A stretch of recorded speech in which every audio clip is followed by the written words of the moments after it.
financial goal. You want more money? Turn what you know into dough. Start hanging out with the people who have it. You create wealth on your own terms. It is not only your rights, but your duty to build wealth. You are fiscally fabulous, and it's time to enjoy your legacy. You're listening to Fiscally Fabulous with Dr. Teresa R. Martin, Esquire, a podcast that aims to provide you with the tools, guidance, and encouragement you need to build your wealth, enjoy your wealth, and leave a lasting legacy. Dr. Martin is an accomplished attorney, speaker, business consultant, and real estate strategist, an all-around self-made success who provides highly sought-after expert consulting in the creation, growth, and maintenance of generational wealth. A lot of people. So if we estimate there are more than 3 billion, 4 billion active users every day on social medias, which are available widely in Facebook, Instagram, LinkedIn. And since we are visible to them, there are more chances they will, if they are looking for a business or a service or a product, if they will remind us that gives us visibility. Second thing is reach. We can reach, as I told you, there are multiple user profiles. We can reach to multiple people. And third is credibility. So if you are online, people are looking at your business on online platforms like Google, like Facebook, like LinkedIn, it gives them a satisfaction that, yes, this business is a credible business. I can deal with them. I can have business with them. They are here to solve my problems. Second thing which online presence gives you is customer engagement and relationship building. So customer engagement is very, very needed fact of any business.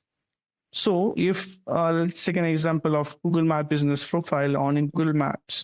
If someone sends you a message and you are there, you are in, like just said, see, online span of attention is very short. So if you could reach to that particular person who has messaged you within 5 minutes, there is 85% probability that he will get back to you in a physical or motor store, like brick and mortar store, or he will contact you online for his needs. That is one more thing. Then it gives you power to build your relationship with all of your customers. You can post content, you can post your views, you can post testimonials. It gives you boost to your relationship with your customers. Then it gives you chance to make a cost-effective marketing. And second point is you are 24/7 online. If you close your brick and mortar store at 7 p.m., still you are online. So if they want to visit you in the morning, they can message you in that night. And when you are open next morning, you can have their message. You are prepared for their welcome.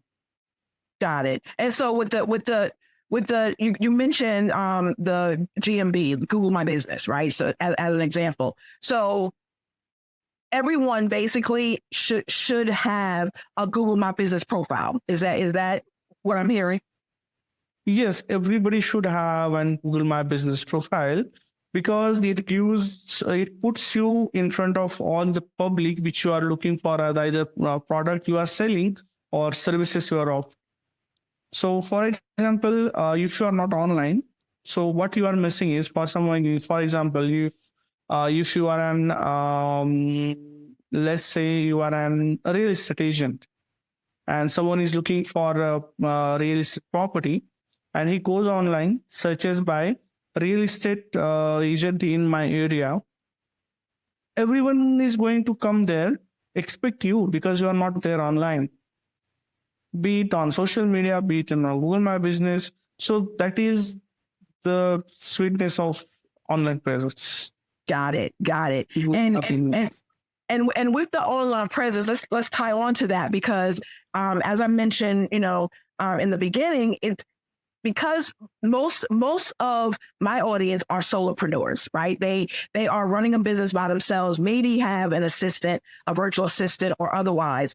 So what are some of the key components of SEO placement that businesses on a small budget, right, Sandeep, on a small budget, what should they really focus on? Should they focus on SEO if they are more online businesses rather than brick and mortar?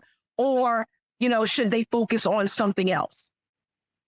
Well, if you talk about SEO, then I think there's every digital marketing platform or a strategy, like be it a search engine optimization, we call it SEO, or be it social media management.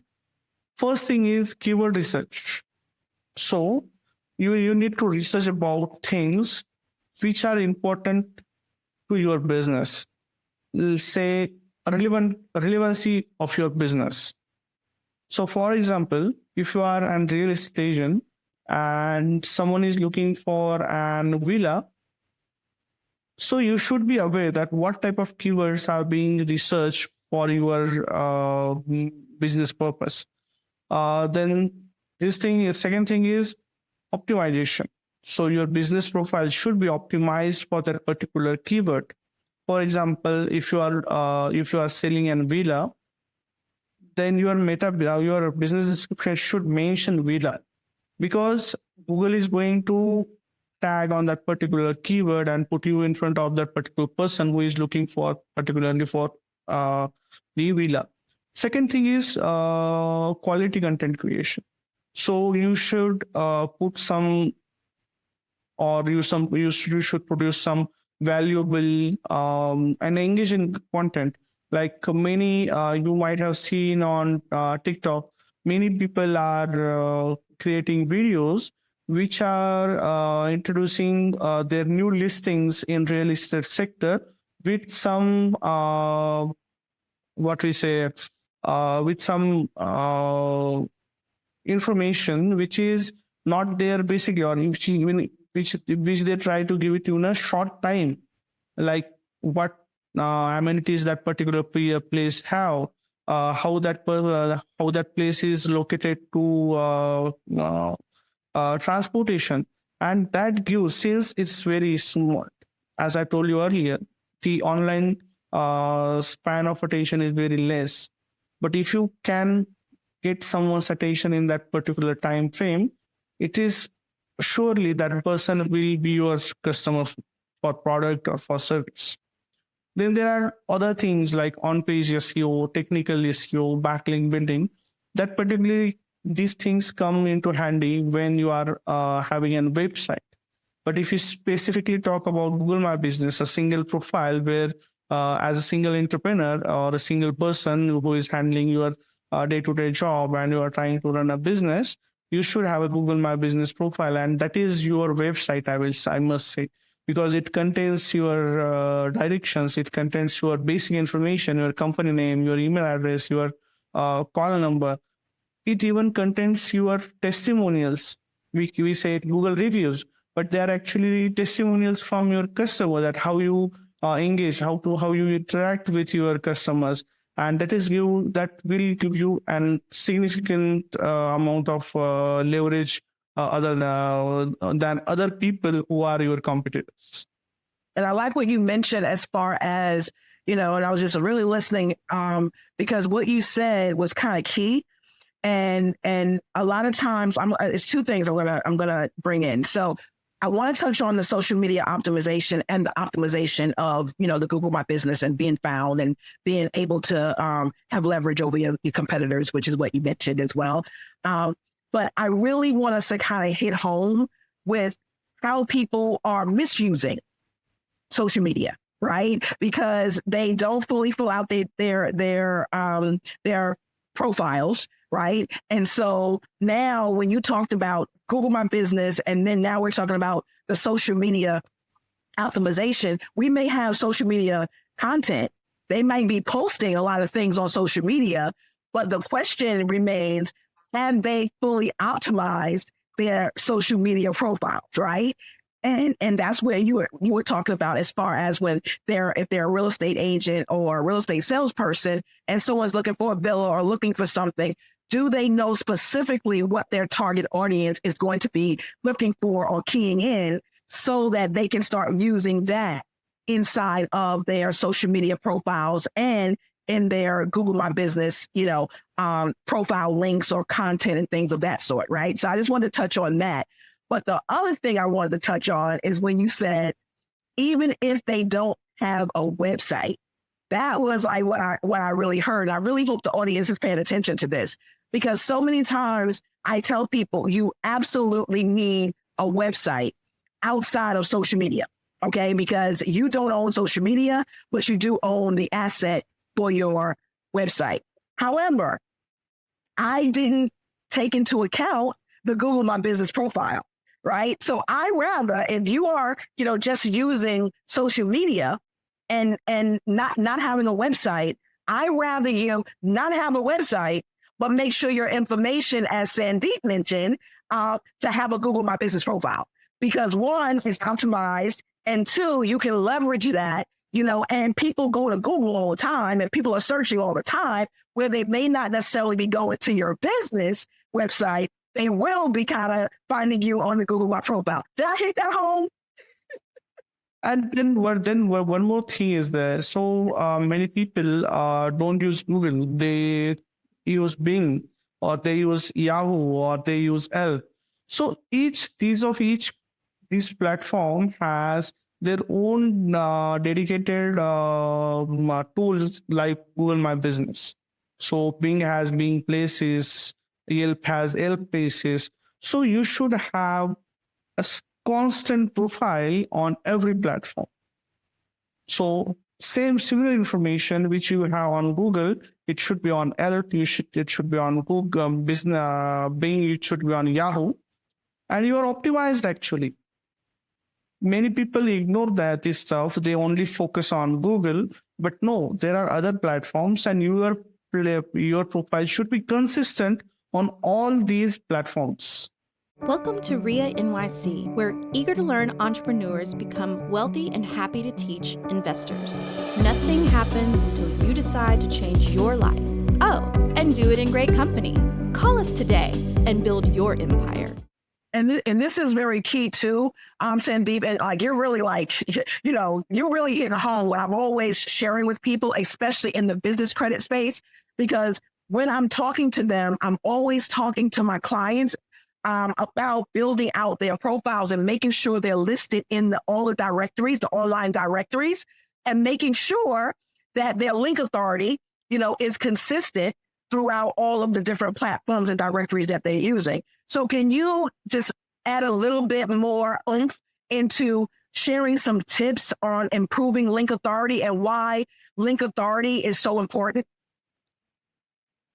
Okay, so basically link authority's importance is very crucial when you are using any search engine for your business as a primary source of traffic. It brings you traffic to your website or your profile. So having a good link authority or a great link authority gives you a higher search engine ranking. Then it's an certificate of having great credibility and trust among your users. Then third point is you have more referral traffic. And since we are talking about Google search engine, it gives you a faster chance of indexing. So there are two pages similar into similar category, and you have a greater link authority. You are going to be indexed faster than other page. With this, I would like to give you some tips on how to improve your link authority. Yes. It's having a high quality content. Whatever content you are creating, be it image, be it video, which you are posting on your Google My Business profile or B profile or social media profile, it should be a user perspective content. So for example, I will tell you an example of mine. So recently I was working with an restaurant here in India, and they had a very nice menu. It was an veg, non-veg restaurant, but their content was very irregular. So they had a good number of walk-ins in that area, but they were not having that much impact of social media or online pages on their business. So what we started creating content around their cuisine.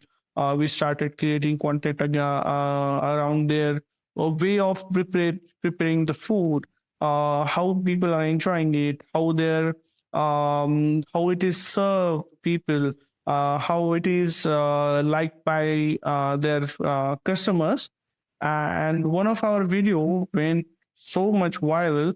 It had 1 million views in 7 days only. Wow. And what platform was this? We are talking about Instagram, but it is applied to every platform. Okay. Creating a high quality user informative content is very needed.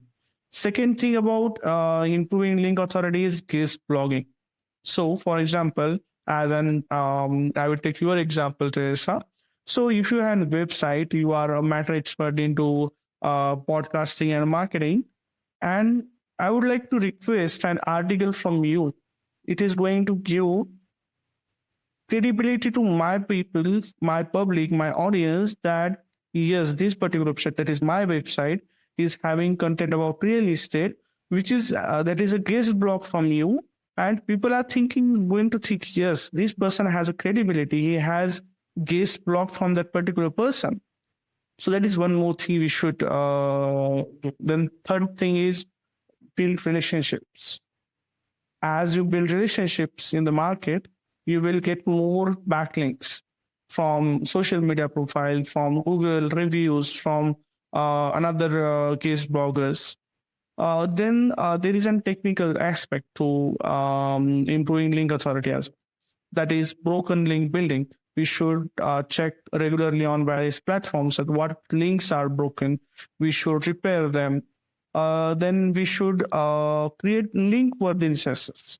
So what is meant by link-worthy resources? So for example, as a podcaster, if you have created a good amount of content which is available on your website as an article, and if it is an link-worthy resource, many people would like to refer to your content on their website and give a link to your content so that people are directed to your website. That is a link-worthy resource. You are creating a link-worthy resource. And there are multiple other little aspects like getting listed on multiple directories, engaging in multiple PRs. We should monitor our competitors very specifically. So what they are doing great, what they are doing wrong. So based on that analysis also, we can have much knowledge about what changes we should do in our business things. Then we should utilize internal links. If you are talking, if you have a website, there should be linked properly. So if somewhere you are mentioning about a particular blog key term, you should link that page to your blog on a specific thing. So it gives an internal linking credibility. And then you should publish research, case studies, testimonials, blogs, articles. There are multiple things. And with all these things, I'm pretty sure people will get a good amount of authority, link authority. And that's the strategy we normally follow. And does that with the link authority that you just made, and that was great. And thank you for sharing that, because you gave us, ideas about how other people will kind of link or ask, for our content, and the quality of the content makes a difference, right? We can't be, out there just throwing things in just because we need to add content to our pages, right? Because junk in is junk out, right? So we want to make sure we don't do that. So thank you for sharing that. But does that have anything, Sandeep, to do with the business's web presence score? Because we hear a lot about web score and web presence score and things of that sort. Is that, the better your content and more people coming to your page and your site, does that have to do with your web presence score, or is that totally different? Yes, of course. Having a good web presence score is very important. As we are talking about credibility and reach, it gives you credibility and trustworthiness. So having a good web presence gives you much needed credibility. A well-designed website. There are two things. If we compare a website with B website, we are always going to look for a well-designed aspect of the website. So out of this A and B website is very well designed. I'm pretty sure you are going to spend more time on that B website. Second thing is active links to social media profiles. For example, if A website has a well-suited design and B website is very well designed, but social media links on B website are not working. They are not taking you anywhere. And if on A's profile, they are taking to they are taking to owner's social media profiles. I think you should be looking at B as a trust factor. It gives you visibility and brand awareness. That is one more thing always. It gives having a good web presence gives you opportunity for a marketing and gives you an opportunity for customer acquisition. Then there are competitive advantage. Having a greater website score that other people is always going to favor you. So see, what happens? There is one more thing I would like to add that came into my mind. For example, you are into USA, I'm into India. So having a .com domain and having a .co.in domain is going to create a difference to people based on that location. That domain gives you assurance that particular person is from that particular area where you are doing business. So for example, having a .com, it's an universal domain. So people are going to think that, yes, he is actively present on an international level. But if someone has for example, .ca for Canada, or .uk for England, .au for Australia, then it's considered that particular website is for that particular region only. So that score also gives you this thing. Then there are other things like what we say, having a good web presence. That is not typically, but having good web presence, I think that gives you an leverage while you are looking for an financial aid, be like loan approval or other legalities. So that is very good factor. For many women entrepreneurs, the struggle is real. We arose becoming stronger with every fight. Wealth is what we built from that together. A wealth of resources, a wealth of knowledge, and a wealth of powerful businesswomen. When you are ready to achieve financial freedom and become fiscally fabulous, call. It will not be wealth that empowered your success. It will be this call. EnjoyYourLegacy.com, 646-437-7139. Yeah, and I'm glad you touched on that because having a good web presence score and having your good link authority, making sure that when underwriters go to your website and links are not broken and things of that sort, that does add to your authority, your credibility, if you will, for securing, business credit and financing. So thank you for touching on that because I completely forgot about that. That it's definitely a key to that. So before we wrap up, I do want you to share about your company and what you specifically do for solopreneurs on a small shoestring budget. Because if we're talking, if you got a large budget, we don't really care or whatever the case may be, but they might care about, money or whatever the case may be. But we're talking about the ones who maybe, they're just getting started in their business or they are, running low on cash for marketing, right? And we do know marketing actually helps you get your sales, and your sales are what fund your marketing. So we do know sales and marketing go hand in hand. So can you share with your company what your company can do and how you help solopreneurs with small budgets to get out in marketing with their SEO, digital marketing, social media, web presence, all the things that you actually do for them. Can you share a little bit about that? Being a solopreneur myself, I really intend to help people who are into sole entrepreneurship or sole business, or who are doing some job and then side by side trying to get into business. I consult them on particularly on digital marketing strategy. We help them with helping them to understand their marketing goals. We understand first thing when we have a call, we understand what their marketing requirements are, what is their targeting audience, and based on that, we create a strategy for them. So basically, I work as since they cannot put a lot of money, so we basically try to train them in every aspect of this particular small things. So like how to set up a Google My Business profile, how to sync it with Bing or Yelp or Yellow Pages or Yahoo.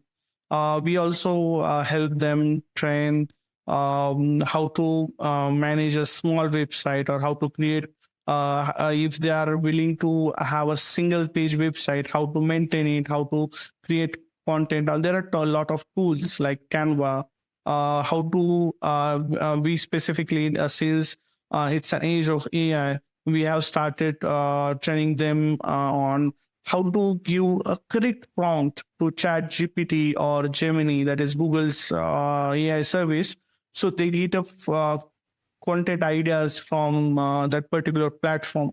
See, I'm not of 100%. I'm not a person who wants you to rely 100% on AI. But AI is a very good stuff. It gives you ideas. For example, I will give you an example. And whatever I'm saying, it's completely applicable to all solopreneurs. So, one of my customers wanted to have an business. They are starting their business into interior design, and so we created a calendar.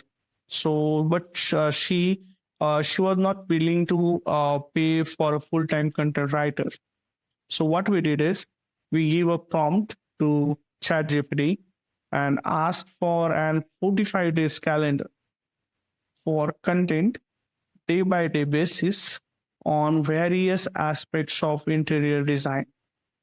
It gave us a detailed study. That particular person took it, crafted videos very well, and I think in next week or so they will be starting creating videos, reels for that particular brand on their own. So they will. So we train them how to edit and everything, but that is a secondary part. So it gives you a lot of information. So we help them in branding, awareness, reach, how to reach to multiple platforms, how to do advertisement. We also train them in how to optimize their business on Google My Business, on Bing, every platform. And we do act as a consultant. We don't do it as a service provider. So as a consultant, they need to pay very less, and it gives freedom to them that what things they want to do and what things they don't want to do. Got it. And so from a consulting standpoint, you will consult with them to let them know the things that they need to do, guide them along to, help them do it. But if they wanted to, they could then say, okay, this is something that is out of my wheelhouse. It's taking me away from, my fulfillment services. I need to bring on, your team to help me implement. Then they would move into. Well, in that case, we charge them very less, because I know a person who is a solopreneur, he has very lot of financial dependencies and all. So we charge with less. We always believe in long-term relationships. So if that particular person his business is going to grow, after some amount of time, we are also going to grow. So we start with less, We help them upskill their business steadily, and day by day we also grow with them. So yeah, money is secondary part.